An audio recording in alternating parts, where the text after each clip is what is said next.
अस्सलाम वालेकुम। आज बनेंगे मूंग दाल। इसमें जाएगा लहसुन, नमक, मिर्च, हल्दी। लहसुन को ब्राउन करें और गलाने के लिए इसमें पानी और मसाला जात डाल दें। ढक्कन दे दें। जब मसाला गल जाए तो उसको अच्छी तरह भून लें। भूनने के बाद इसमें दाल डाल दें पानी के साथ।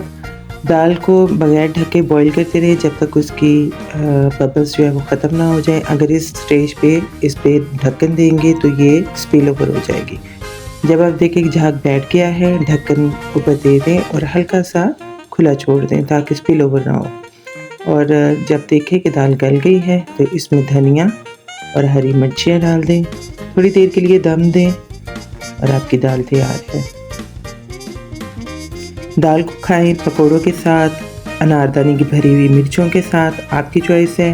पकौड़ों में अपनी मर्ज़ी का सामान लें, मसाला जाट डालें, अच्छे से गूंदें, हल्के हल्के पानी से गूंदें। ज़्यादा पानी डालेंगे तो वो बहुत लिक्विडी हो जाएगा, फिर पकौड़ा अच्छा नहीं बनता। पकौड़े को बिल्कुल ऐसे गूंदें, इसके आटे को जैसे आप आटे को गूंदते हैं, अच्छी तरह से गूंदें। गूंदने के बाद ये शेप में आ जाएगा।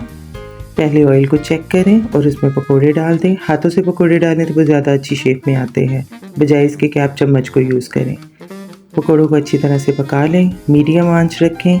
आंच ज़्यादा रखेंगे तो पकौड़ा अंदर से नहीं पकेगा बल्कि ब्राउन होकर जल जाएगा। मीडियम आंच पे पकाएं और आपके पकौड़े तैयार हैं। इनको दाल दुप्पड़ के साथ खाएं। दुप्पड़ बनाने के लिए 2 छोटी रोटियां बेलें, उसमें घी लगाएं, हल्का सा खुश्का लगाएं और इसको आपस में मैच कर दें। इनको मिलाने के बाद रोटी को नॉर्मल तरीके से बेलें और खाएं। ये जब आप खाएंगे तो ये बहुत फ्रेश सी फील होती है। नॉर्मल रोटी से ज़्यादा मज़ा आता है इसका। एंजॉय।